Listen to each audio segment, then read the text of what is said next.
Ako'y ang hari ng kaharian ng Aguilaya, isang lupain na dating puno ng kagalakan. Ngunit ngayon ay nababalot ng takot dahil sa isang banta na hindi pa namin nakikita. Ang aking reyna, si Amara, ay palaging kasama ko.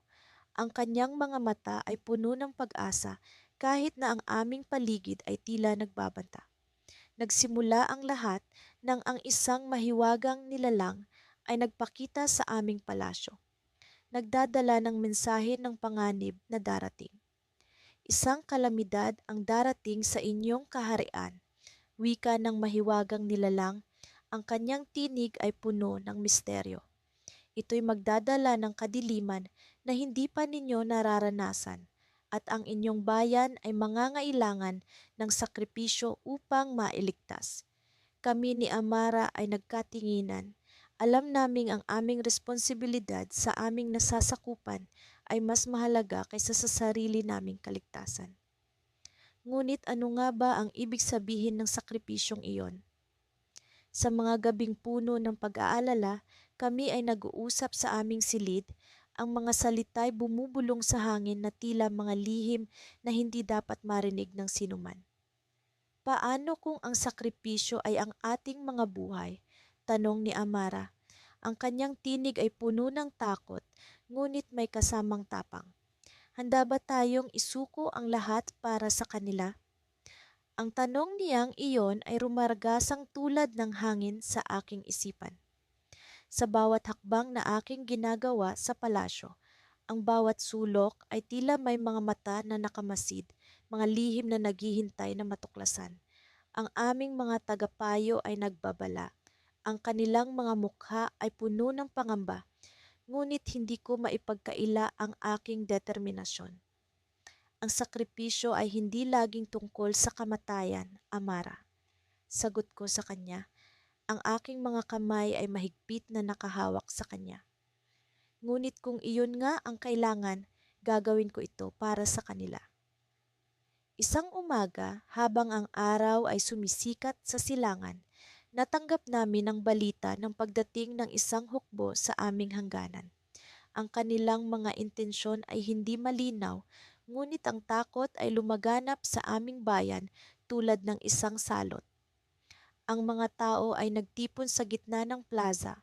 Ang kanilang mga mata ay nakatingin sa amin, naghihintay ng aming desisyon. Ang oras ng sakripisyo ay dumating na, sabi ko sa aking sarili, ang aking puso ay puno ng pagkabalisa. Ang mga sundalo ay nakahanda na sa labanan. Ang kanilang mga espada ay kumikinang sa liwanag ng araw.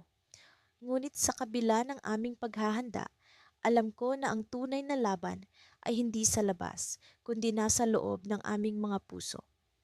Amara, sabi ko sa kanya habang kami ay nasa gitna ng kaguluhan, sama-sama nating haharapin ito. Ano man ang mangyari, ang ating pag-ibig para sa kanila ang magdadala sa atin sa tagumpay. At sa gitna ng ingay ng digmaan, isang lihim ang lumitaw. Ang aming kaharian ay mayroong isang sinaunang kasunduan, isang sumpa na nag-uugnay sa aming dugo sa kaligtasan ng aming lupain. Ang banta na aming hinaharap ay hindi lamang mula sa labas, kundi sa loob din. Ang aming sakripisyo ay hindi lamang pisikal, kundi espiritual. Ngunit sa aming pagnanais na iligtas ang lahat, isang mahirap na desisyon ang kailangan naming gawin. Isang desisyon na magbabago sa aming buhay magpakailanman. Sa gitna ng digmaan at intriga, ang aming pag-asa ay nakasalalay sa isang desisyon na hindi namin inaasahan. Ang aking mga mata ay nakatingin sa kanya, ang kanyang mukha ay tila isang salamin ng aking sariling takot.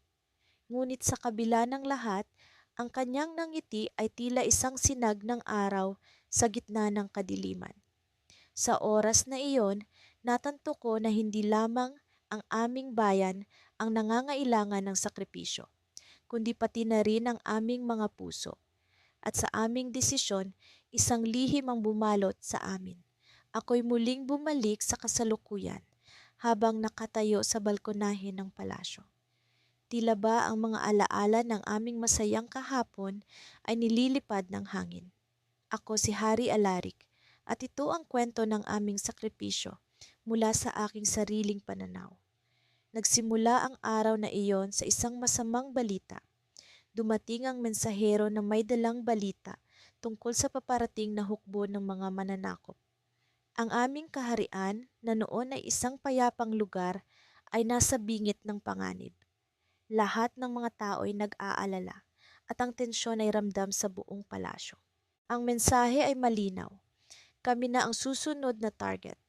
Habang naglalakad ako pabalik sa trono, nakita ko si Reyna Amara, ang aking may bahay at katuwang sa lahat ng bagay. Nakatingin siya sa akin at alam ko agad na pareho kami ng iniisip. Kailangan naming gumawa ng hakbang at mabilis para sa kaligtasan ng aming kaharian. Alarik, kailangan nating magpasiya, wika ni Amara habang kami ay nag-uusap sa aming silid. Hindi natin maaaring hayaang masira ang lahat ng ating pinaghirapan. Tumango ako, alam na tama siya. Ngunit paano tayo makasisiguro na ang ating gagawin ay para sa ikabubuti ng lahat? Ang sakripisyo ay hindi biro, Amara. Alam ko, tugon niya, ngunit kailangang may magsakripisyo para sa mas malaking kabutihan. At sa pagkakataong ito, dapat tayong maging handa. Habang ang araw ay lumilipas, napagpasiyahan naming ipatawag ang lahat ng aming mga pinagkakatiwalaang tagapayo at mga pinuno ng hukbo. Kailangan naming malaman kung paano namin maipagtatanggol ang aming kaharian sa pinakamabisang paraan. Ngunit sa kabila ng lahat ng kanilang mga suhestiyon, batid naming may isang bagay na mas malalim ang kailangang gawin. Sa gitna ng pulong, si Amara ay tumayo at nagsalita. Mahal kong mga kaibigan, alam kong lahat tayo'y nagnanais na iwasan ang digmaan. Ngunit kung ito ay hindi na maiiwasan, nais kong ipaalam sa inyo ang aming napag-isipang hakbang. Naguluhan ang lahat, lalo na nang ilahad niya ang aming plano. Isang plano na hindi pangkaraniwan. Isang plano na magdadala sa amin sa gitna ng panganib. Ang plano ay personal na makipagkita sa pinuno ng mga mananakop upang subukan ang isang mapayapang kasunduan. Alam namin ang panganib, ngunit ito ang aming tanging pag-asa upang maiwasan ang pagbubuwis ng maraming buhay. Kinabukasan, habang naghahanda kami para sa paglalakbay, isang mensahe ang dumating. Ito ay mula sa isang espiya na nakapasok sa kaaway. Ayon sa kanya, ang pinuno ng mga mananakop ay kilalang walang awa at hindi kailanman nakipagkasundo. Sa kabila ng babalang ito, hindi namin binago ang aming desisyon. Kailangan naming subukan. Habang kami ay nasa gitna ng kagubatan, papunta sa kampo ng mga mananakop, naramdaman ko ang bigat ng bawat hakbang. Sa kabila ng takot, may bahid ng pag-asa sa aming mga puso. Alam kong hindi kami nag-iisa. Ang aming mga sundalo ay handang ipaglaban kami kung kinakailangan. Sa aming pagdating, sinalubong kami ng kanilang mga bantay at dinala sa harap ng kanilang pinuno. Ang kanyang mga mata ay malamig at puno ng paghamak. Ano ang pakay ninyo rito? Tanong niya, puno ng pag-aalinlangan. Gusto naming makipag-usap upang maiwasan ang digmaan, sagot ko. Mayroon kaming alok na maaaring pag-usapan. Ngunit bago pa man namin maipaliwanag ang aming panukala, isang hindi inaasahang pangyayari ang naganap. Isang sundalo mula sa aming hanay ang biglang bumunot ng espada at nagpakawala ng isang sibat patungo sa pinuno ng mga mananakop. Isang pagtataksil mula sa aming sariling hukbo. Nagulantang ang lahat at sa isang iglap nagkagulo. Ang mga sundalo ng kaaway ay agad na kumilos. Sa gitna ng kaguluhan, nakita ko si Amara na pilit na pinoprotektahan ako mula sa mga naliligaw na sibat at espada. Ngunit sa huling sandali, isang bagay ang bumagsak mula sa taas. Isang maliit na kahon na may kakaibang simbolo. Bumukas ito at naglabas ng makapal na usok, dahilan upang ang lahat ay mawalan ng malay. Nang ako ay magising, natagpuan ko ang aking sarili sa isang madilim na silid. Wala si Amara sa tabi ko. Ang aking puso ay puno ng takot at pagkabalisa. Ano ang nangyari? At nasaan ang aking mahal na Reyna? Ang tanong na ito ay bumabagabag sa akin habang unti-unti kong naririnig ang mga yabag na papalapit sa akin. Sino ang darating? Kaibigan o kaaway? Ang aming sakripisyo ay nagdala sa amin sa bagong yugto ng aming kwento. Ngunit hindi ko alam kung paano ito magtatapos. Mahirap ang naging desisyon namin ni Reyna Isabela na isakripisyo ang lahat para sa aming kaharian. Bilang hari, alam ko ang bigat ng responsibilidad na ito, pero alam ko rin na hindi kami nag-iisa sa laban na ito. Ang aming mga nasasakupan ay nagtiwala sa amin, at ang tiwala na iyon ang siyang nagpatibay sa aming loob na ipaglaban ng kanilang kinabukasan. Habang naglalakad kami sa loob ng palasyo, nararamdaman ko ang bigat ng bawat hakbang. Ang mga dingding na dati puno ng kasayahan ay tila ba nag-iba ng anyo, puno ng pag-aalala at takot sa hinaharap. Alam ni Isabela ang aking nararamdaman, kaya't hinawakan niya ang aking kamay, nagbibigay ng init at lakas na kailangan ko sa mga oras na ito. Alam mo, Alfonso, sabi niya, hindi natin kailangan gawin ito ng mag-isa. Nandito ako, palaging kasama mo. Ngumiti ako sa kanya, pinipilit na magbigay ng kahit kaunting pag-asa sa gitna ng aming dinaranas. O Isabela, at sa tulong mo, alam kong magtatagumpay tayo. Sa mga nakaraang buwan, nagkaroon ng matinding kaguluhan sa aming kaharian. Ang mga kaaway na matagal nang naghahangad na sakupin ang aming lupain ay nagkakaisa na ngayon sa isang malawakang pag-atake. Alam namin na kung magtagumpay sila, hindi lamang ang aming trono ang mawawala, kundi pati na rin ang kalayaan ng aming mga tao. Kaya't nagdesisyon kami ni Isabela na isakripisyo ang aming sarili para sa kapakanan ng lahat. Matagal namin itong pinag-isipan at kahit masakit, alam naming ito ang tanging paraan upang makamit ang kapayapaan. Pinili naming harapin ang laban kahit na nangangahulugan ito ng pagtalikod sa aming sariling kaligtasan. Sa gitna ng aming paghahanda, natanggap namin ang balita mula sa aming mga espiya na ang hukbo ng mga kaaway ay nasa pintuan na ng aming kaharian. Alam namin na ito na ang huling pagkakataon upang ipakita ang aming tapang at dedikasyon. Sa lahat ng aming nasasakupan, nagbigay kami ng isang huling talumpati, puno ng pag-asa at lakas.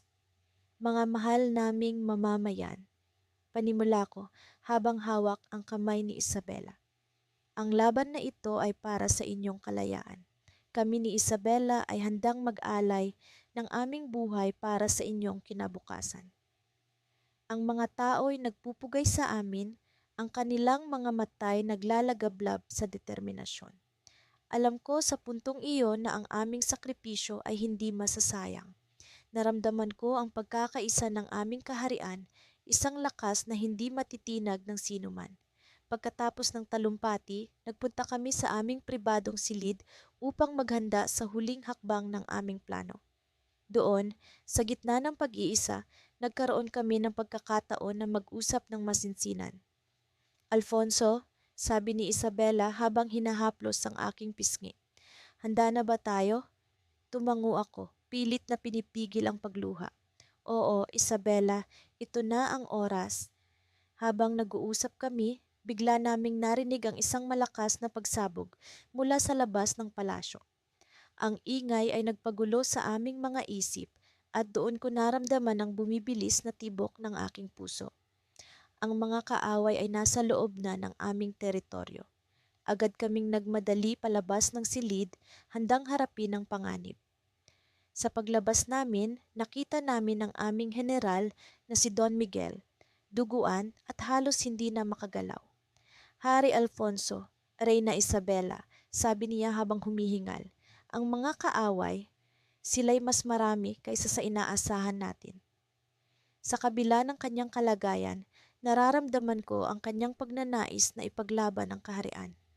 Tinulungan namin siya tumayo at nagpatuloy sa paglakad, hindi alintana ang panganib na bumabalot sa paligid.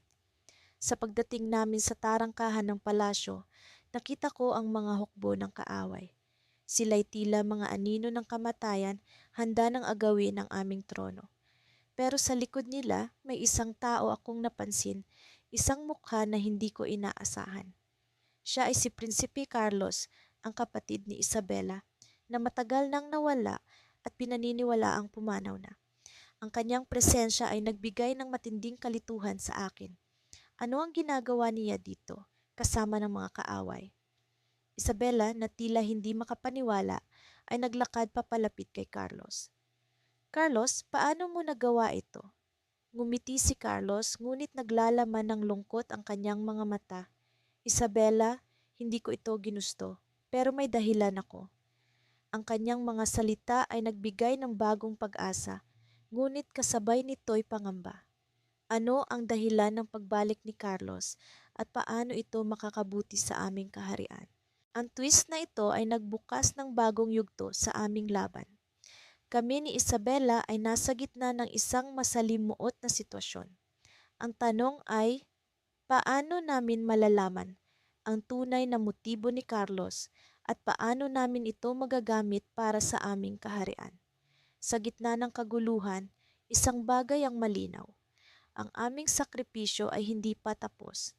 Ang laban para sa kalayaan ng aming bayan ay nagsisimula pa lamang at sa kamay namin nakasalalay ang kinabukasan ng lahat. Sa kabila ng malamlam na liwanag ng umaga, ramdam ko ang bigat ng responsibilidad sa balikat ko bilang hari ng aming kaharian. Sa tabi ko, si Reyna Isabela, ang aking katuwang sa lahat ng laban at sakripisyo. Ang aming pagmamahalan ay hindi lamang para sa isa't isa, kundi para sa buong sambayanan. Nakatadhana kaming isakripisyo ang aming mga personal na kagustuhan para sa ikabubuti ng lahat. Sa bawat hakbang ko patungo sa bulwagan, naririnig ko ang mumunting pag-uusap ng mga tagapayo. Ang kanilang mga mata ay puno ng pag-aalala. Alam kong hindi sila mapalagay sa takbo ng mga pangyayari. Sa loob ng ilang linggo, ang aming kaharian ay sinubok ng matinding tagtuyot at ang mga tao ay nagugutom. Sa kabila ng aming pagsisikap na magbigay ng suporta, tila hindi sapat ang aming mga hakbang. Ang ating mga imbakan ay halos wala ng laman. Mahal na hari, sabi ni Pangulong Pedro, ang pinuno ng aming mga tagapayo, sa kanyang mabigat na tinig. Tumango ako, sinubukang ipakita ang tapang, kahit ang puso ko ay nababalot ng pag-aalilangan. Alam ko, Pedro, kailangan natin ng isang plano na makakapagbigay ng lunas sa ating mga tao. Si Isabela, ang aking mahal na reyna, ay lumapit at hawak ang aking kamay. Paano kung makipag-alyansa tayo sa kalapit na kaharian ng Montesya? Ang kanilang lupain ay sagana at maaari tayong humingi ng tulong pansamantala. Isang magandang mungkahi. Ngunit ang Montesya ay matagal nang may tensyon sa amin. Ang aming kasaysayan ng hindi pagkakaunawaan ay tila isang hadlang sa posibilidad ng alyansa. Gayunpaman, wala na kaming ibang pagpipilian kundi subukan. Isabela, tama ka. Kailangan nating subukan. Para sa ating bayan, kailangan nating magsakripisyo ng ating pride. Nagdesisyon kaming magpadala ng mensahero sa Montesya. Ang oras ay mahalaga at umaasa kami na ang aming mensahe ay matatanggap ng may bukas na puso. Sa mga sumunod na araw, patuloy kaming nakipagtulungan sa aming mga nasasakupan. Bawat araw ay isang pagsubok ng tiyaga at pag-asa. Nakikita ko ang pagod sa mga mukha ng aming mga tao, ngunit higit kong nakikita ang kanilang determinasyon na magpatuloy. Sa gitna ng kahirapan, ang kanilang katatagan ay nagsilbing inspirasyon para sa amin ni Isabela. Isang gabi, habang kami ni Isabela ay nag-uusap sa aming silid, may kumatok sa pinto. Si Pangulong Pedro ay pumasok, dala ang balita na natanggap na ng Montesya ang aming mensahe at nais nilang makipag-usap. May isang kondisyon sila, si Pedro ay nagpatuloy, tila nag-aalangan. Nais nilang makipagkita kay Reyna Isabela ng mag-isa. Namayani ang katahimikan. Ang aming tiwala ay palaging nasa isa't isa. Ngunit ang kahilingang ito ay tila isang patibong. Ang Montesya ay hindi kilala sa pagiging maawain at ang kanilang kasaysayan ng pandaraya ay nagdudulot ng pangamba. Nais kong tanggapin ang kanilang kondisyon, biglang sabi ni Isabela. Ang kanyang tinig ay puno ng determinasyon. Hindi ko maaatim na ilagay ka sa panganib. Sagot ko, hinahawakan ng kanyang mga kamay. Para sa ating bayan, kailangan kong gawin ito. Sa oras na ito, ang sakripisyo ay hindi maiiwasan. Tugon niya, hindi nag-aalinlangan. Sa kabila ng aking pangamba, alam kong si Isabela ay may matatag na puso. Siya ay matalino at may kakayahang makipag-usap sa Montesya ng may taktika. Napagkasunduan naming siya ay pupunta sa susunod na araw kasama ang mga piling tagapayo para sa seguridad. Nang dumating ang araw ng pag-alis ni Isabela, ang aming puso ay puno ng pag-asa, ngunit nababalot ng kaba. Habang siya ay naglalakad palayo, hindi ko maiwasang magdasal para sa kanyang kaligtasan at tagumpay. Makaraan ng ilang oras, natanggap namin ang balita mula sa isang tagapagsalita na ang reyna ay nakarating sa Montesya. Ngunit ang kanyang pagdating ay sinalubong ng isang hindi inaasahang pangyayari. Ang Montesya ay biglang nagdeklara ng digmaan laban sa aming kaharian gamit ang pagbisita ni Isabela bilang isang paraan upang makuha siya bilang bihag. Ang mundo ko ay biglang gumuho. Ang sakripisyo na aming inaasahan ay nagdala ng mas malaking panganib kaysa sa inaakala. Ang aming bayan ay nasa bingit ng digmaan at ang aking reyna ay nasa bingit ng panganib. Sa oras na iyon, naisip ko ang isang bagay na maaaring magligtas sa aming kaharian at sa reyna. Subalit kailangan kong magsakripisyo ng higit pa sa dati kong naisip. Sa kabila ng lahat, ang aking pagmamahal para kay Isabela at ang aming bayan ay hindi matitinag. Sa aking puso, alam kong kailangan kong kumilos, ngunit may isang bagay na nais kong gawin na hindi pa naisip ng iba. At doon, sa gitna ng kaguluhan, isang lihim na plano ang nabuo sa aking isipan. Ang pagsubok na ito ay hindi lamang para sa aming kaharian, kundi para sa aming pagmamahalan. Ngunit ang tanong ay, magiging sapat ba ang aking sakripisyo upang iligtas ang lahat? Ang sagot ay nakatago sa susunod na kabanata ng aming kwento. Sa gitna ng aming kaharian, habang ang araw ay bumababa sa kanluran, naramdaman ko ang bigat ng responsibilidad sa aking balikat. Ako ang hari at kasama ang aking mahal na reyna, tumayo kami sa harap ng aming mga nasasakupan na umaasa sa aming kakayahan na iligtas sila mula sa paparating na panganib. Isang araw bago dumating ang pagsubok na ito, natanggap namin ang balita mula sa aming mga espya. Ang kalabang hukbo ay nagtipon sa hangganan, mas malaki at mas malakas kaysa sa inaasahan. Nais nilang sakupin ang aming kaharian at sa kanilang pagdating, ang kapayapaan na matagal na naming pinangalagaan ay maaaring maglaho sa isang iglap.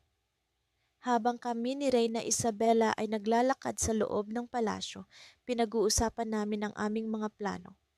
Sa kabila ng takot at pag-aalala, nakita ko sa kaniyang mga mata ang determinasyon at katapangan. Isang beses ko nang sinabi sa iyo, mahal na hari, wika niya, hindi tayo susuko ng hindi lumalaban. Nagpatuloy kami sa pagpaplano ng estratehiya, ngunit alam kong may kulang. Kahit gaano man karaming sundalo ang ilagay namin sa larangan, hindi namin kayang talunin ang mas malakas na hukbo ng kalaban. Kailangan namin ng himala o isang sakripisyo na higit pa sa aming kaya. Sa aming pag-uusap, isang kakaibang ideya ang pumasok sa aking isipan.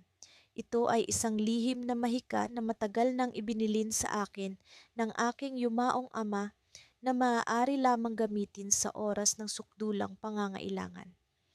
Ang mahikang ito ay may kapangyarihang baguhin ang takbo ng labanan, ngunit may kapalit na hindi ko pinangarap na isakripisyo. Hari Alexander, sabi ni Isabela, na tila nababasa ang aking iniisip. Alam kong may iniisip kang solusyon. Ano ito? Hindi ko mapigilan ang panginginig ng aking boses nang isalaysay ko sa kanya ang lihim ng mahika. Ang mahika ng ating lahi, sabi ko, ay nagbibigay ng kapangyarihan sa gumagamit nito na makontrol ang panahon at lupa. Ngunit kapalit nito, kailangan nating magbigay ng pinakamamahal na bagay sa ating buhay.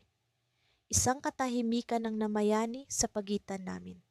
Alam naming pareho kung ano ang pinakamamahal na bagay sa aming buhay, ang aming anak, si Prinsesa Elara. Siya ang bunga ng aming pagmamahalan, ang pag-asa ng aming kaharian. Isang sakripisyo, bulong ni Isabela, na hindi natin kayang tiisin. Ngunit ano ang higit na mas mahalaga? Ang buhay ng aming anak o ang kinabukasan ng libu-libong nasasakupan? Sa gitna ng pag-aalinlangan, isang liwanag ng pag-asa ang sumilay sa mukha ni Isabela. Baka may ibang paraan, sabi niya, hawak ang aking kamay. Baka may ibang sakripisyo na maaring ipalit.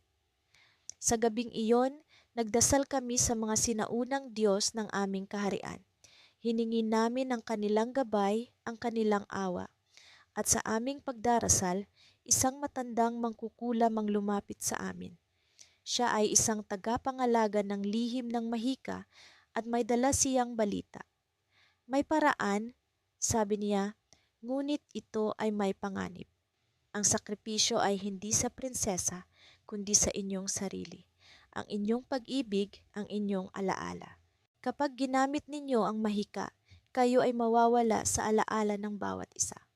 Ang inyong pagmamahalan ay maglalaho, subalit ang kaharian ay maliligtas.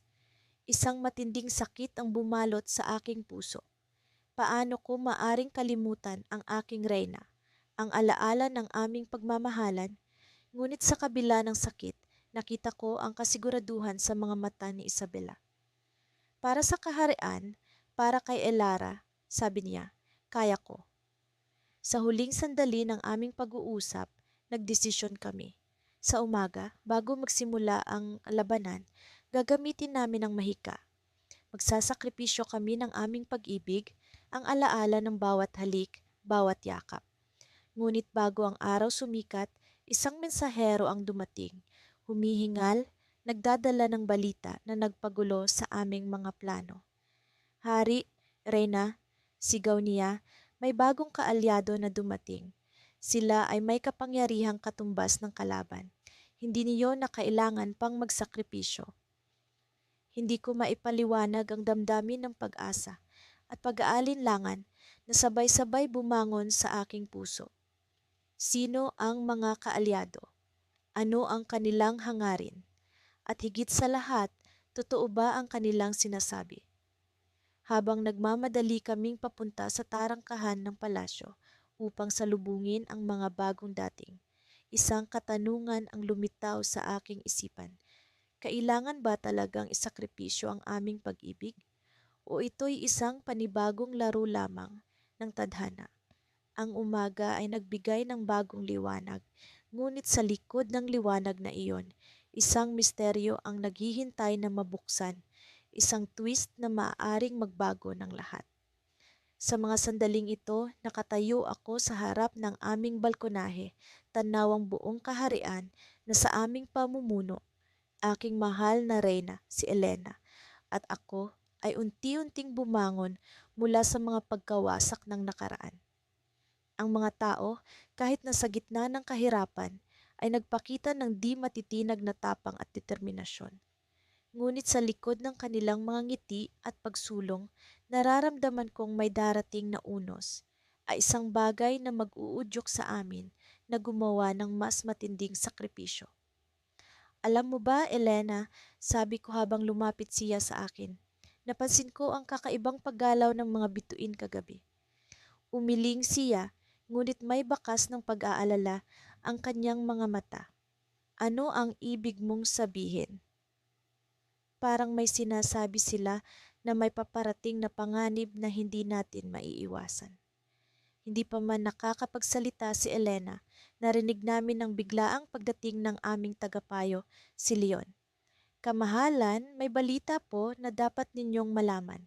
Ang mga mensahero mula sa kaharian ng Hilaga ay dumating kaninang umaga. May dala silang masamang balita. Tumingin ako kay Elena, ramdam ang bigat ng mga salitang susunod na sasabihin ni Leon. Ano ito, Leon? Ang kanilang hari ay nagbabalak na sakupin ang ating lupain. Ayaw nilang makipag-usap. Hindi natin alam kung anong oras sila aatake, ngunit sigurado raw na mangyayari ito. Naramdaman ko ang pagkatakot sa aking dibdib, ngunit hindi ito ang panahon para magpakita ng kahinaan. Ano ang mungkahi mo? Paghanda tayo sa digmaan, kamahalan, sagot ni Leon. Ngunit may isa pang opsyon. Ang kanilang hari ay nag-iisa, walang tunay na tagapagmana. Kung makakahanap tayo ng paraan para makipagkasundo, baka sakaling magbago ang kanilang desisyon. Tumango si Elena, sumasang-ayon. Hindi natin dapat isantabi ang posibilidad na ito. Kailangan nating ipakita sa kanila na ang ating kaharian ay may halaga hindi lamang sa digmaan kundi sa pagkakaibigan. Napag-isip-isip ko ang mga salita ni Elena.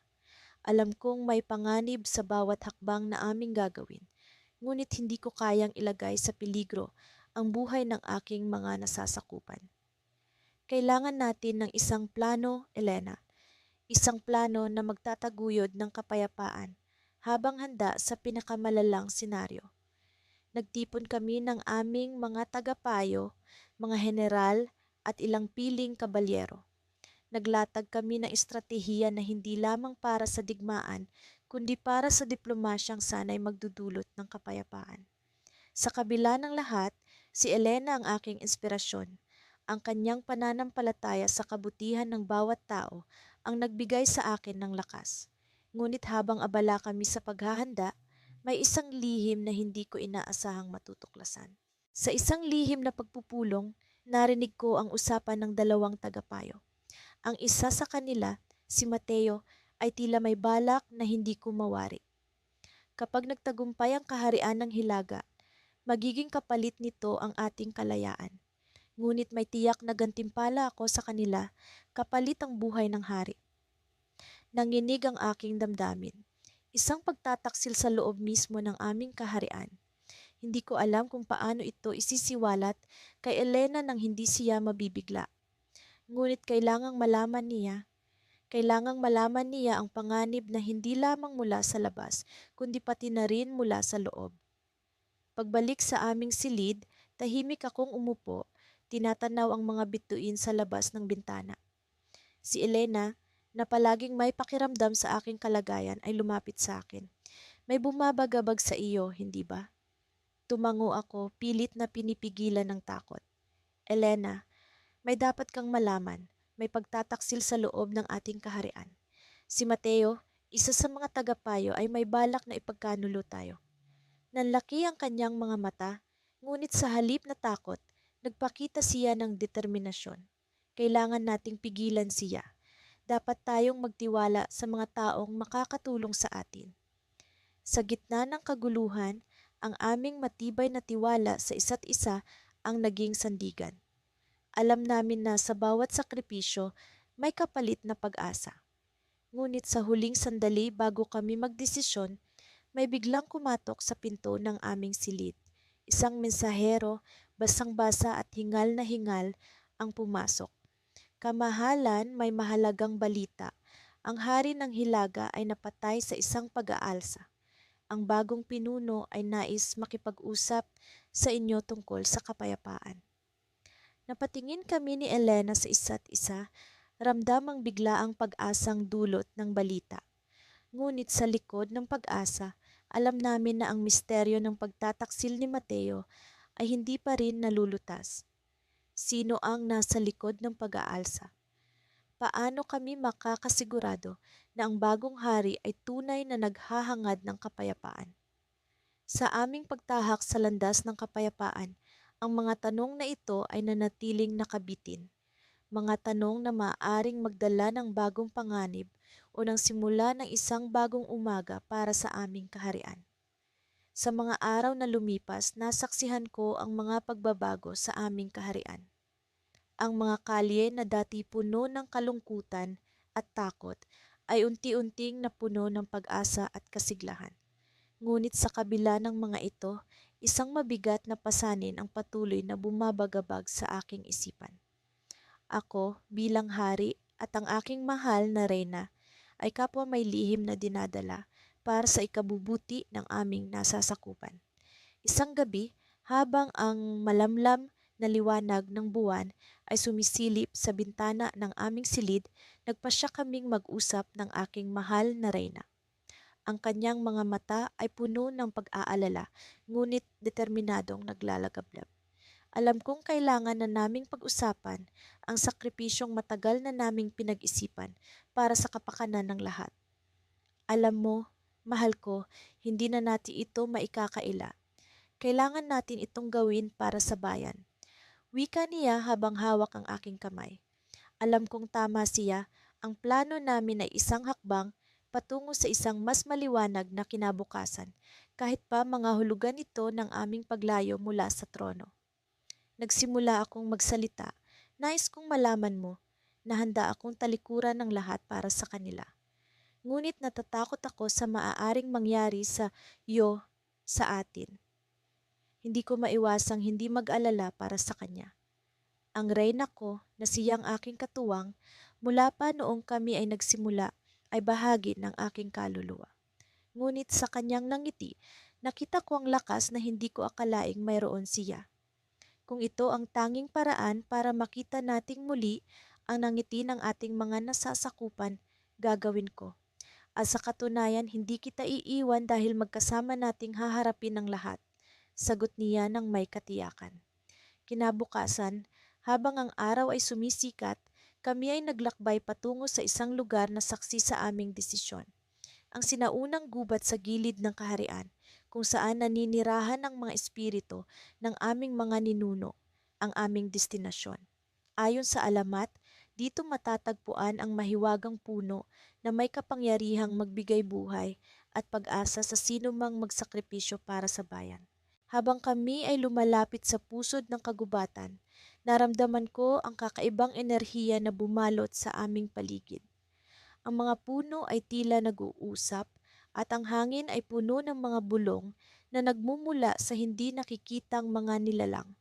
Sa gitna ng kagubatan, matatagpuan ang isang malaking puno na animoy umiindak sa saliw ng hangin. Ang plano ay simple ngunit puno ng panganib. Kailangan naming ialay ang bahagi ng aming kaluluwa sa puno upang makuha ang kapangyarihan nitong magbigay lakas sa aming nasasakupan. Ngunit ang sakripisyong ito ay may kapalit, ang aming mga alaala bilang hari at reyna. Habang kami ay nakatayo sa harap ng puno, inalala ko ang lahat ng aming pinagdaanan.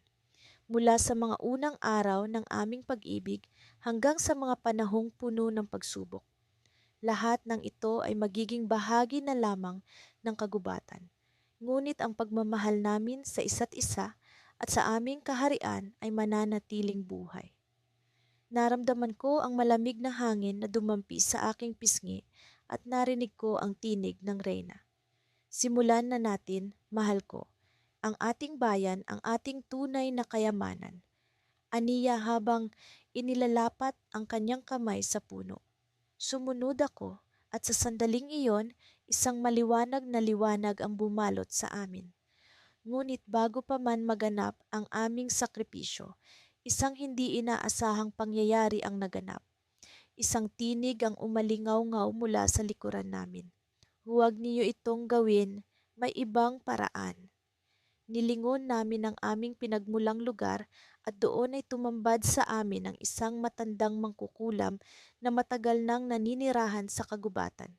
Siya ay nakilala sa kanyang mga mahiwagang kaalaman at pag-iingat sa mga lihim ng kagubatan. May mas mabuting paraan upang mailigtas ang inyong bayan nang hindi ninyo kailangang isakripisyo ang inyong mga alaala. Patuloy niya. Nabighani kami sa kanyang mga sinabi, at sa pagkakataong iyon, ang pag-asa na hindi namin kailanman inasahan ay unti-unting sumibol. Ang aming desisyon ay tila nagkaroon ng panibagong direksyon. Ngunit ano nga ba ang sinasabi ng matandang mangkukulam? Mayroon bang mas magandang solusyon na hindi namin nakita? Ang mga tanong na ito ay bumabalot sa aming isipan habang ang kapalaran ng aming kaharian ay nakabitin sa isang manipis na sinulid ng pag-asa at pag-aalinlangan. Sa paglipas ng mga araw, ang mga ulap ng digmaan ay patuloy na dumidilim sa ibabaw ng aming kaharian. Ako'y natutunan ng mamuhay sa ilalim ng banta ng panganib. Ngunit hindi ko kailanman naisip na ang mga sakripisyo ko ay hihigit pa sa aking inaasahan. Ako, bilang hari, ay patuloy na nangunguna sa aming hukbo, kasama ang aking reyna na si Amara, na naging ilaw sa bawat madilim na sandali. Sa gitna ng kaguluhan, isang lihim na mensahe ang dumating sa amin mula sa isang tagapagsalita ng kalaban. Ang mensahe ay nag-aalok ng kapayapaan kapalit ng aming pagbibitiw sa trono. Isang hindi inaasahang alok na nagtulak sa akin na mag-isip kung ano ang tunay na halaga ng kapayapaan. Amara, sabi ko sa kanya habang kami nakaupo sa aming hardin, ang mga bulaklak ay tila nagluluksa kasama ng hangin. Ano ang iyong naiisip tungkol sa alok na ito? Si Amara ay tumingin sa akin, ang kanyang mga mata ay puno ng determinasyon. Mahal na hari, tugon niya, ang kapayapaan ay hindi binibili. Ito'y pinagtatrabahuhan, pinagsisikapan, at kung minsan, kinakailangang ipaglaban. Ngunit sa kabila ng kanyang matibay na paninindigan, alam kong may pag-aalala sa kanyang puso. Alam niya ang pagod ng aming mga tauhan, ang pag-aalala ng aming mga mamamayan, at ang hirap na patuloy naming hinaharap. Kung sakaling tayo'y magbitiw, patuloy ko, mawawala ang ating kapangyarihan, ngunit maaring maiwasan ang pagdanak ng dugo. Habang kami nag-uusap, dumating ang isang tagapaglingkod upang ipabatid sa amin ang isang mensahe mula sa aming pinakamatandang tagapayo, si Elias. Mahal na hari at reyna, sabi niya, ang mga bituin ay may kwento para sa inyo. May darating na bagyo, ngunit ito'y hindi lamang mula sa kalaban. Ang tunay na panganib ay nasa loob ng ating kaharian. Nagpalitan kami ng tingin ni Amara. Alam naming mayroong ibang puwersa na kumikilos sa likod ng mga pangyayari. Kailangan nating tuklasin ito, sabi ko, at alamin kung sino ang nasa likod ng pagkakanulo sa ating kaharian. Sa mga sumunod na araw, naging mas masinsin ang aming pag-iimbestiga. Nakipagtagpo kami sa iba't ibang mga pinuno ng aming hukbo, mga tagapayo, at maging ang mga mangangalakal na may koneksyon sa labas. Sa bawat hakbang, lumilinaw ang larawan ng pagkakanulo. Isang lihim na alyansa ang nabuo mula sa ilang matataas na opisyal na hindi namin inaasahang magiging bahagi ng kasalukuyay laban sa amin. Nang sa wakas ay nalaman namin ang mga pangalan ng mga nasa likod ng planong ito, nagdesisyon kami ni Amara na harapin sila. Isa itong mabigat na hakbang na maaaring maglagay sa amin sa panganib. Ngunit batid namin na ito'y kinakailangan upang mailigtas ang aming kaharian. Sa aming lihim na pagpupulong, nagtipon kami sa isang silid na tila walang mga mata. Ang mga nasa likod ng pagkakanulo ay pumasok. Hindi alam na kami may alam na sa kanilang plano. Mahal na hari at reyna, sabi ng isa sa kanila, kami nagmamalasakit lamang sa kapakanan ng kaharian. Hindi ba't ang tunay na kapakanan ng kaharian ay nasa pagkakaisa? Tanong ni Amara, ang kanyang tinig ay puno ng autoridad. Ang pagkakanulo ay hindi nagdadala ng kapayapaan, kundi ng pagkawasak. Habang sila ay nag-uusap, natuklasan namin ang mas malalim na motibo. Ang kanilang pagnanasa sa kapangyarihan ay nagmula sa isang pangako mula sa kalaban na sila'y pamumunuan kapalit ng aming pagbagsak.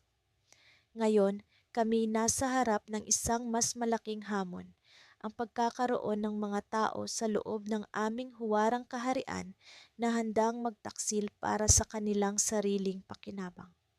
Sa huli, Nagpasya kaming tugunan ang sitwasyong ito sa paraang hindi inaasahan. Kami nag-alok ng kapatawaran kapalit ng kanilang matapat na pagsisilbi sa bayan. Isang hakbang na puno ng panganib, ngunit naniniwala kami ni Amara na ang mga tao ay may kakayahan pa ring magbago. Ngunit sa gitna ng aming pag-uusap, isang biglang pag-atake ang naganap. Isang pangkat ng mga armadong tauhan ang sumugod sa aming tanggapan at kami ni Amara ay nagmadaling tumakas sa likod ng palasyo. Habang kami tumatakbo, isang matinding pagsabog ang yumanig sa paligid at ito'y nag-iwan ng isang tanong sa aking isipan. Sino ang tunay na nasa likod ng pagtatangkang ito? At ang mas nakakabahala, paano namin malalampasan ang ganitong uri ng pagkakanulo? Sa ganitong uri ng digmaan, nalalaman ko na ang mga sakripisyo ay hindi lamang sa larangan ng labanan, kundi pati na rin sa loob ng aming sariling tahanan. Habang kami patuloy na lumalaban para sa aming bayan, nagpatuloy kami ni Amara sa aming misyon na tunay na kapayapaan. Isang kapayapaan na hindi lamang para sa kaharian, kundi para sa kaluluwa ng bawat tao sa loob nito. Habang kami nagtatago sa isang lihim na lagusan, alam kong ang labanang ito ay hindi pa tapos. Ngunit sa kabila ng mga panganib, kami nananatiling matatag, handang magsakripisyo para sa kinabukasan ng aming bayan. Sa likod ng bawat taksil, sa likod ng bawat pagsabog, isang liwanag ang patuloy na nag-aanyaya sa amin na ipagpatuloy ang laban. Sa kabila ng lahat, hindi kami nag-iisa sa aming sakripisyo. Sa mga araw ng aking pamumuno bilang hari, nakaharap kami sa walang kapantay na mga pagsubok. Sa bawat sandali, dama ko ang bigat ng korona sa aking ulo, ang responsibilidad na magtaguyod ng kapayapaan at kaayusan sa kaharian. Kasama ang aking mahal na reyna, sabay naming tinahak ang landas ng sakripisyo, handang isantabi ang aming sariling kaginhawaan para sa ikabubuti ng aming mga nasasakupan. Sa gitna ng isang malamig na umaga, habang ang hamog ay bumabalot sa palasyo, narinig ko ang mga yabag ng aking reyna sa silid-aralan. Nag-aalala siya sa mga balita ng kaguluhan sa kanlurang bahagi ng kaharian. Isang pag-aalsa ang nagbabadya, sanhi ng tagtuyot at kakulangan sa pagkain. Ang mga tao ay nagugutom at kami bilang mga pinuno ang kanilang tinuturing na pag-asa. Anong gagawin natin, mahal ko? Tanong niya, puno ng pag-aalala sa kanyang tinig.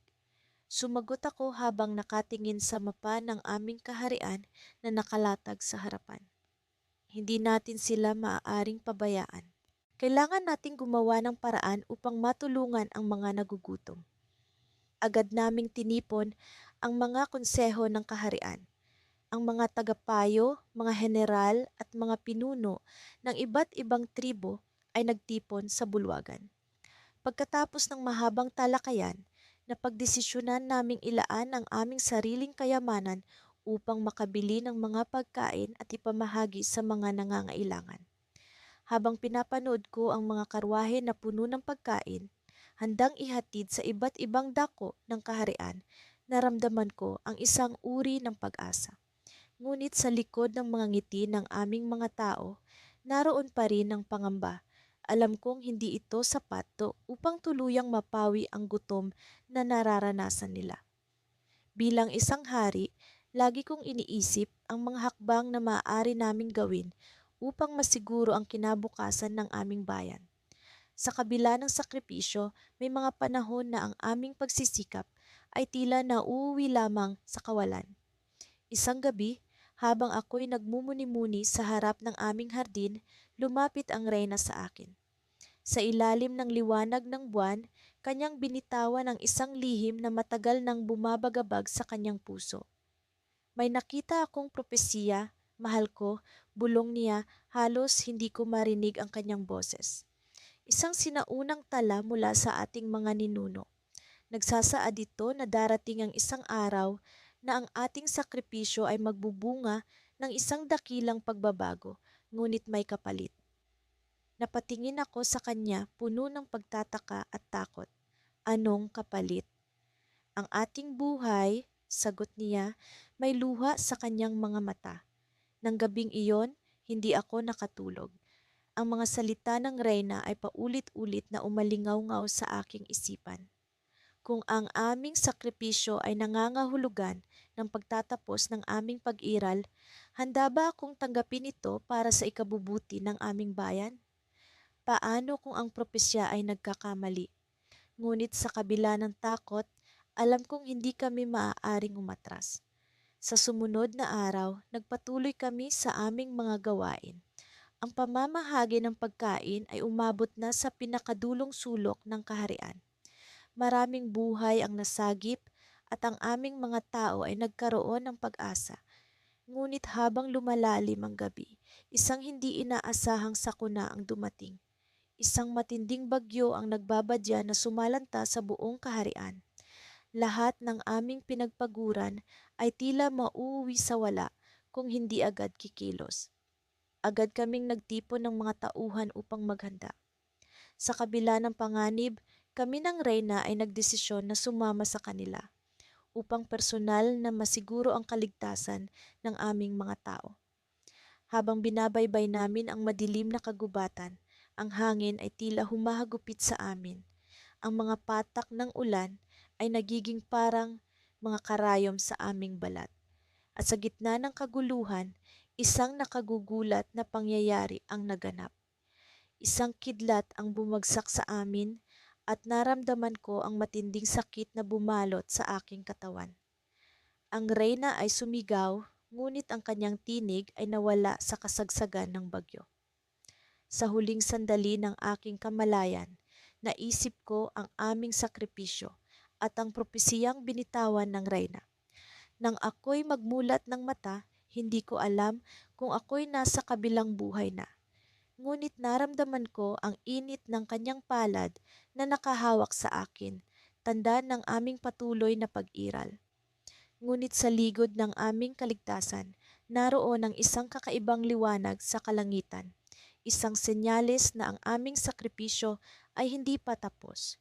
Paano kaya ito magwawakas? Ano ang kapalaran na naghihintay sa amin bilang hari at reyna na nagsakripisyo para sa kanilang bayan? Ngunit sa kabila ng lahat, alam kong walang pagsubok na hindi namin kakayanin basta't magkasama kami sa laban.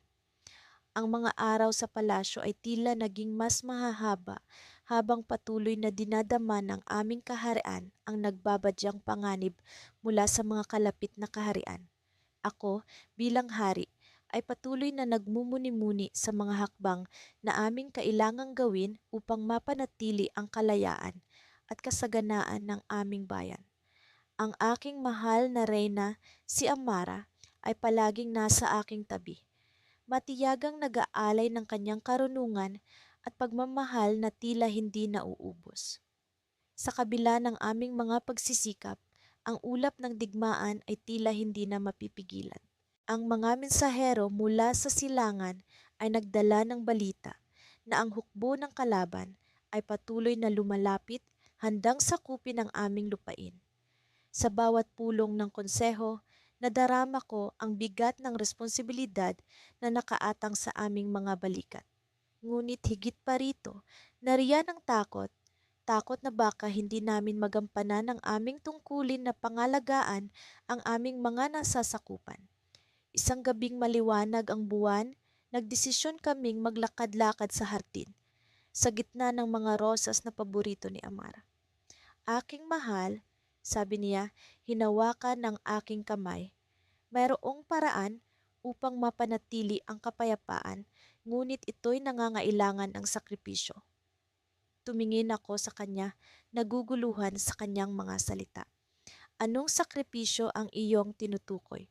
Alam mo bang may sinaunang kasunduan ang ating kaharian sa mga diwata ng kagubatan?